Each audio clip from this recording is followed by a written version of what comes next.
because there are so many volunteers who basically made the movie and participated in all of the actions along the way. So if any of you are out there right now, thanks. If you're out there and you don't see your name in the credits, sorry. So I think we have some partners here today as well. Hello, for this screening. I'm trying to figure out how to get up. There's stairs over here. We have Corporate Accountability International.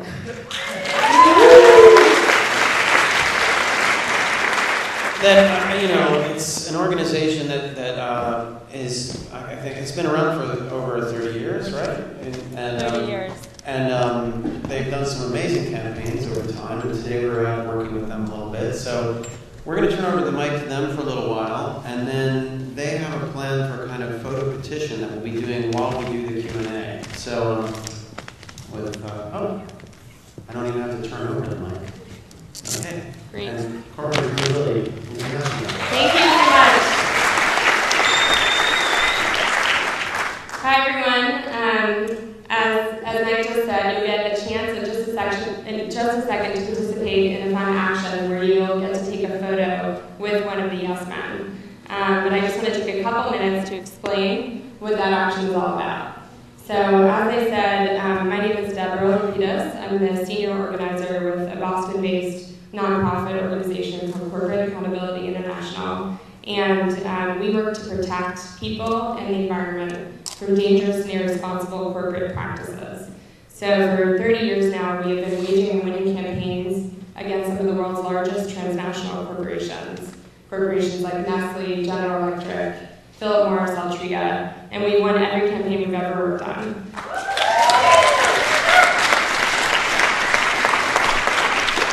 So now we're bringing all of that experience to bear on one of the most challenging issues we've taken on to date, which is water. And tonight you all get the opportunity to help us advance our Think Outside the Bottle campaign, which is a campaign working to strengthen and protect our public water systems and challenge corporate control of our water.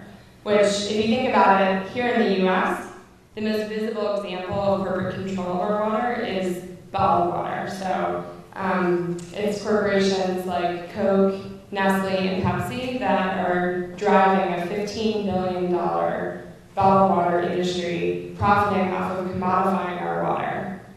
And this industry has proliferated just in the past decade to such an extent that now 1 out of 5 people believe that the only safe place to get water is from a bottle.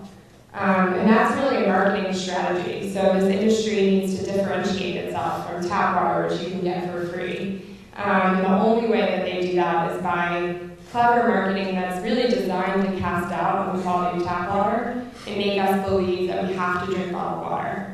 And that's really dangerous because what's happening is that as people turn away from tap water and turn to bottled water, there's diminished support for adequately funding our public water systems at a time when they're in great need of renewed support and repair. And I think the CEO of Nestle Waters North America says it best. He was recently quoted as saying, "We believe that tap water infrastructure in the US will continue to decline and people will turn to bottled water for their safe drinking water needs." And I would say that that's not a neutral prediction, but a business strategy that Nestle and the other corporations are pursuing to ensure their business for the long haul. And I want you to know today that marketing is a big deceit. So in reality, bottled water is far less regulated than tap water, and 40% of bottled water, including leading brands like Coke Society, featured prominently in the film at all these corporate events, Pepsi's Aquafina, and Nestle's Pure Life, are all basically bottled tap water. But they don't want you to know that, because then they'll be worried that you'll just turn back to your faucet. And so a big piece of our campaign in Halloween speak is to get these corporations to remove their costume and reveal the truth about the sources and the quality of their bottled water. And we've successfully, through grassroots pressure, mobilized Pepsi's Aquafina and Nestle's Pure Life to change every label to say on the label that the water comes from a public water source, which is great. The last big hurdle is Coke's Dasani. Coke is the clear laggard in this arena. They have refused to change their labels and come clean with the public. They instead say that people are not confused as to the source of their water, even though when we were out in the streets today talking to people about Dasani water, they were all shocked to learn that it came from the tap. Is that right? And so this is fortunate timing that this event happened today. We're in the middle of a historic moment. It's our Coke National Week of Action. And now is really the time to get Coke to come clean because Congress is investigating bottled water regulation and calling on the corporations to send them information about the sources of their water. Also, recent news reports show that Coke's Dasani market has fallen 19% from the same time period last year. So they're feeling the need to change. So we right now have communities and campuses organized across the country to make phone calls to Coca-Cola asking when they're going to come clean about the source of their Dasani. And tonight you can help with this effort in two ways. One is there's folks in blue t-shirts that say think outside the bottle or white corporate accountability shirts who will be handing out pledges to think outside the bottle. And these are pledges that tens of thousands of people signed to opt for tap water over bottled water and support public water systems. And we use this as a way to pressure the corporations to meet our demands, as well as to demonstrate broad support for public water. So I urge all of you to take the pledge if you haven't already. Write your name, phone number, and email very clearly, please. And then there's a box at the bottom that's easy to miss, but it says get more involved. And just check that box, and then you'll find out more information about upcoming actions and events, and get the opportunity to join our local action team. Several of the volunteers that are part of that team are here today. So that's one way. The second way is the photo. So the way this is going to work, as Mike said earlier today, we staged a little action where they dressed up as Coke executives announcing a new brand of bottled water, which is Deception Water. And the idea behind Deception is that they're fully being transparent with the public instead of hiding behind clever marketing and tricky labels. They're just putting it front and center. Bottled water is nothing but deception. And so what we need to do tonight is demonstrate that there's fanfare for this new brand. And we'll have you all take photos with this Deception brand logo as well as with the bottles. And Andy and Mike will be in those photos, and then we'll put them on our website and also on Facebook and other social networking sites that we know Coke likes to market in to appeal to youth. So we'll have one of them on that aisle, one on the other aisle, and if you could just, not right now, but if you could, when we're ready, line up on the aisles to take your photo with them and the signs, that would be great. There'll be a third photo station for those of you who are a little more theatrical. And this fits well with what they were saying in the movie about a dressed-up lie. So in lieu of Halloween, we're calling Dasani dressed-up tap water. And basically we're asking people to just dress up and hold a tap water sign. So they represent Dasani, which is nothing more than dressed-up tap water. We have cummerbunds and bow ties for the photos of those of you who want to take part in that action. And that will be up here. And so if you could, after you sign your pledge, if you could hand it back to one of the people in the blue or white t-shirts walking up and down the aisles. And they're being disseminated. There's a lot of folks in the audience, so it might take a little while. And then the yes men are going to take questions while you're waiting in line for the photos, because we all have to be out of here by 9:15. Deception is good for you. You should join the Coke PR team.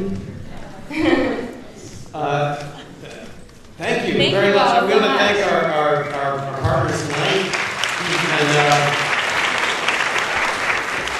And we had a lot of fun today shooting video.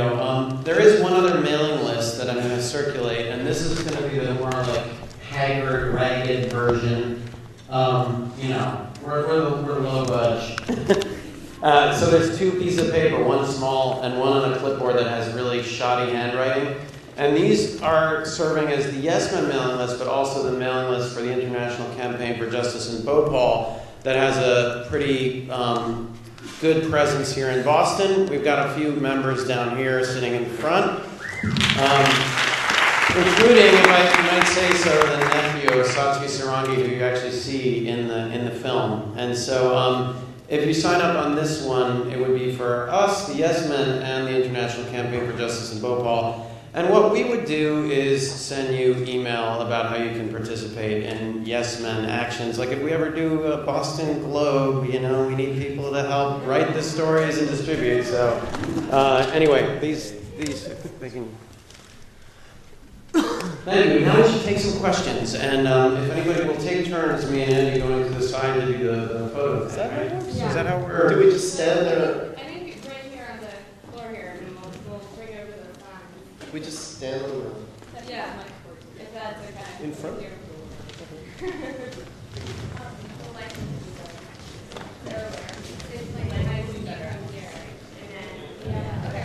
Okay, so let's have some questions while we're doing this. Oh, there's one right here in the front. Yeah, hi. What happened at the press club? Do you want to speak about that, the National Press Club? And you did a gig over there? Yes, we do want to talk about it. Something happened, Andy. You think? Yes, I do. Or was that Kingo? Yeah. Let's ask Kingo Sembra what happened. That was last, when was that? Last Monday. Yeah. Well, you kind of know. We set up a press conference. We and some friends set up a press conference for the Chamber of Commerce. Except the Chamber of Commerce wasn't invited. And we... Where are you? Oh yeah, can you either use the mic or yell? What are you targeting next? Can you tell us? The question is, what are we targeting next? Can we tell you? Well, we're kind of exhausted. We had a goal to lead all of the audiences of the theatrical openings on some kind of protest. But tonight it was so cold and so rainy, and we got so tired from things like lawsuits that we ended up kind of dropping the ball this time around. But in the next few days, we're heading to Chicago and San Francisco, where we are working with local groups to lead protests against coal-fired power plants, Chase Bank, which is sponsoring mountaintop removal, and sort of they're the deep pockets that are loaning money to Massey Energy, which is the main company involved in mountaintop removal and coal mining. And so we'll be doing some actions there with audiences from the theater. Other than that, we don't really know. It's an open book. And, we're all gearing up for Copenhagen, but we really don't know what we'll do there anyway, besides send survival balls. So. Yeah, right here, there's a question. Do you fear incarceration in any of what you do? The question is, do we fear incarceration? Yes.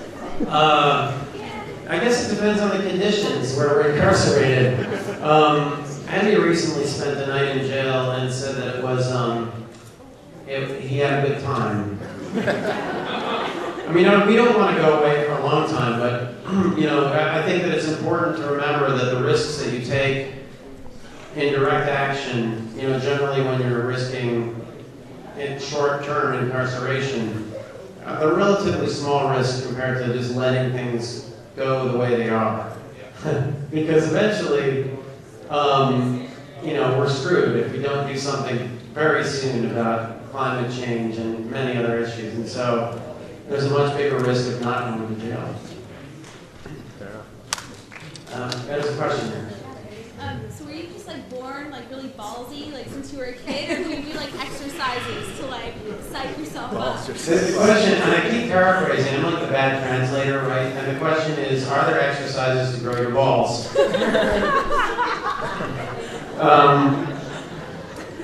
There are. There's weights and no. I mean, there's. From what I understand, if you just start doing this, then you'll also realize that it's not actually that dangerous, especially in the context of these business meetings. We're not really subjecting ourselves to any form of violence because people's sense of decorum is so developed in the context of a business meeting that they're even reluctant to interrupt the speaker if you're saying something totally repugnant. So they're not going to run up and tackle you. They're not going to. We've never had them call the police, except for when they finally took us to a holding room and the police came and rescued us. So it was like, but it's not really very risky. And once you realize that, if you can get over the nervous energy of being there, I think it's fine. Did you go to art school, or did that have any impact on you? The question is, did we go to art school and did that have any impact on us? We both actually have MFAs, but his is in creative writing, and mine, I did go to art school. I got a master's in an art school in San Diego. No, in San Diego, UCSD. Yeah. And did that impact you at all? Did that impact you? Yeah, in terms of what you're doing now. Well, it did, yeah. It impacted me insofar as it was a good place to, it was a very supportive environment for doing the types of things that we are doing now. So it was basically the beginning of a long history of funding through the university, funding that they don't necessarily know that they're contributing through my salary, and same with Andy. It's like that's really the way that we fund almost everything that we do. We do get grants, but those grants only pay for momentary projects. It's the day-to-day, the salary that we get from our day jobs that really keeps us going. So, question. Yes. So what is Coke doing on Facebook? What is Coke doing on Facebook? Please, step forward. Hi. So Coke has a Facebook page, and on their Facebook page is about 3 million fans. And this summer, Corporate Accountability International, with our members and activists, asked our email activists to post on Facebook's wall just exactly what they felt about Dasani water. So over the course of about 2 days, over 600 folks posted on Coke's Facebook wall asking for Coke to come clean about the Dasani water and label it as coming from a public water source. And Coke didn't know what to do.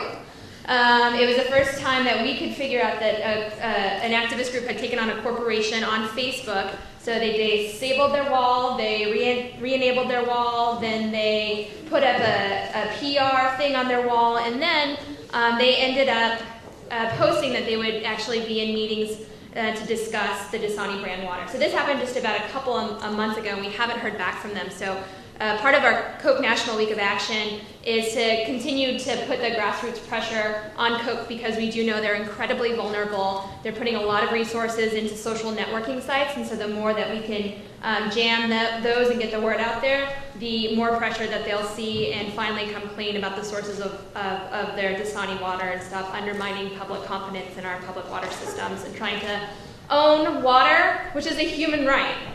It's a human right, and we should all have access to it. Should not be a commodity that's driven by corporations and their profit. Yeah. Amen. Yeah, can you ask the question in the mic? Continuously distrust the media. So do you think that that kind of lit the fire under people's mistrust in a way, or does it matter? Yeah, I don't know. I'm not sure I understand, but the question is about public trust and the media, and whether what we do undermines public trust in the media.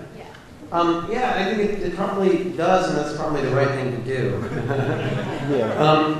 Because unfortunately, the media has become it's owned by major corporations, and the profit motive means that journalists are continually forced to file stories that are basically press releases of corporations that are mostly, lies or simply peddling commercial wares.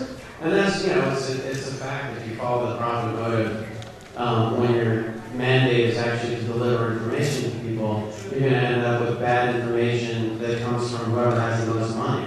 So people should totally mistrust the media. But I don't think our things have anything to do with I don't think, we don't actually mislead people. We create a fake news story occasionally, very occasionally, but it's revealed within like 20 minutes, or as with the chamber, it's like 5 or less. Fox News, you see the anchor in the middle of the sentence go, oh, maybe not. It's handed a piece of paper. So there's no loss of information, there's an increase in information. We raise issues.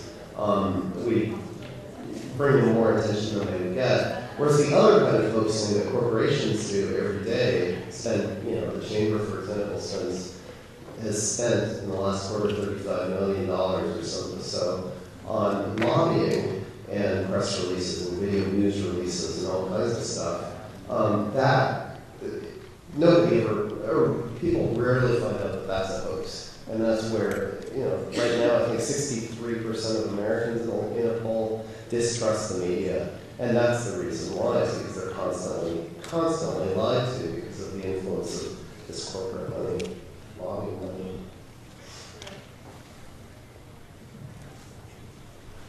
I have 2 quick questions. One is, do you guys do this all stunts in the movie, or how much of them are fake? It's never clear with you guys.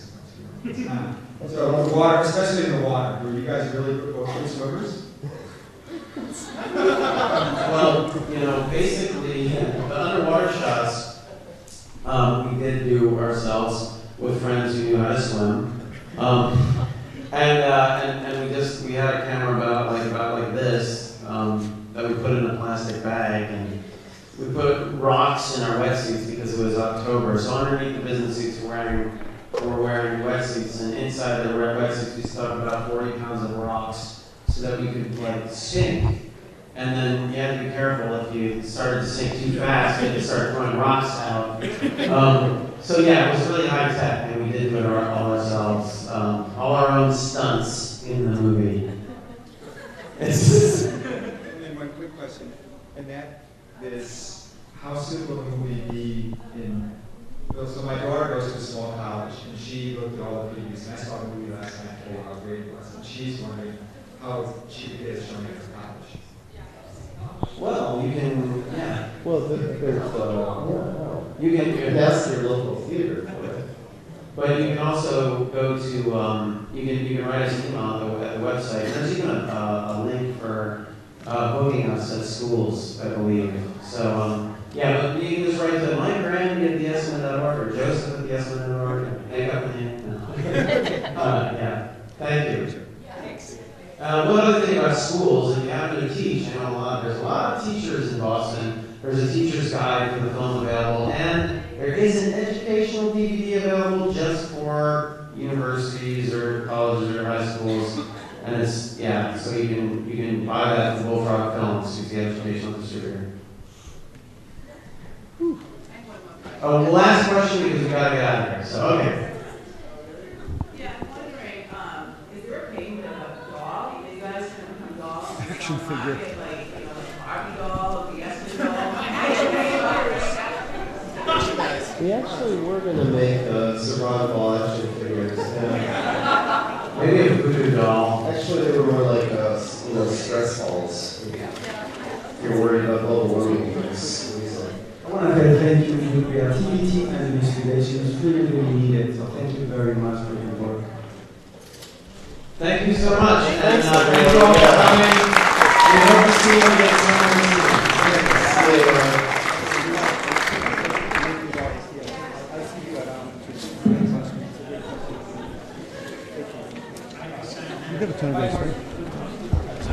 What we'll do there anyway, besides send survival balls. So.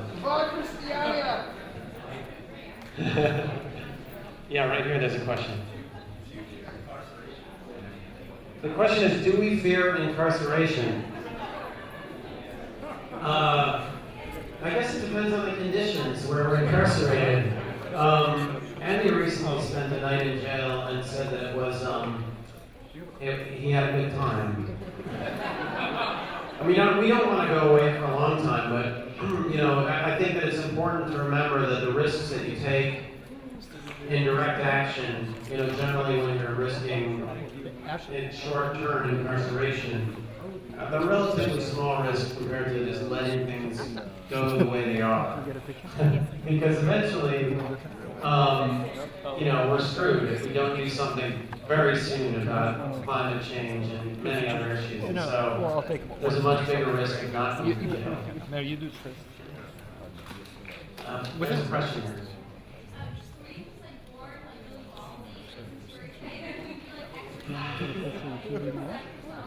So the question, and I keep paraphrasing, I'm like the bad translator, right? And the question is, are there exercises to grow your balls?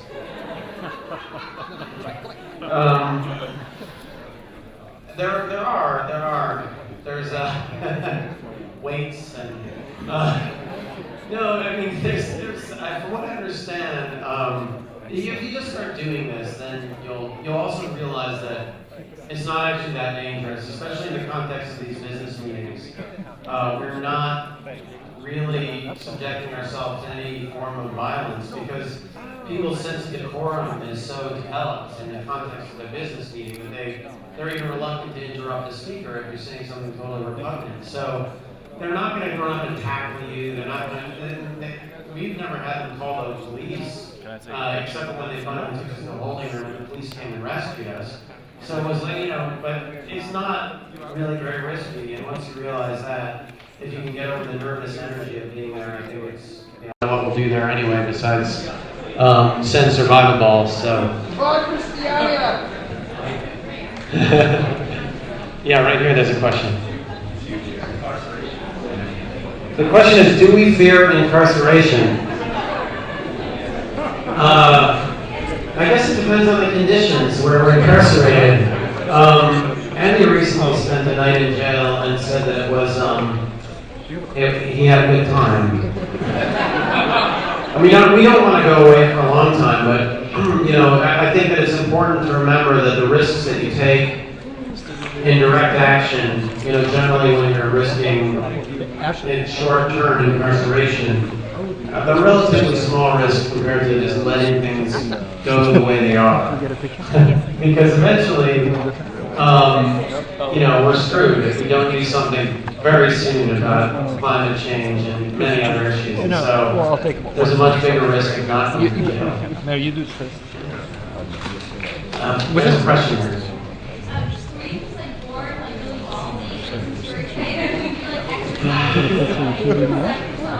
So the question, and I keep paraphrasing, I'm like the bad translator, right? And the question is, are there exercises to grow your balls?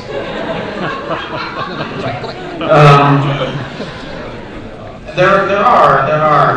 There's weights and no, I mean there's from what I understand, if you just start doing this, then you'll also realize that it's not actually that dangerous, especially in the context of these business meetings.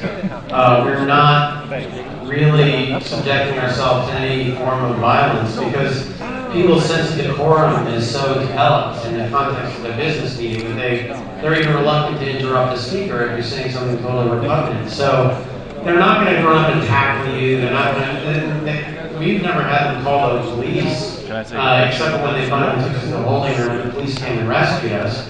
So it was like, but it's not really very risky. And once you realize that, if you can get over the nervous energy of being there, I think it's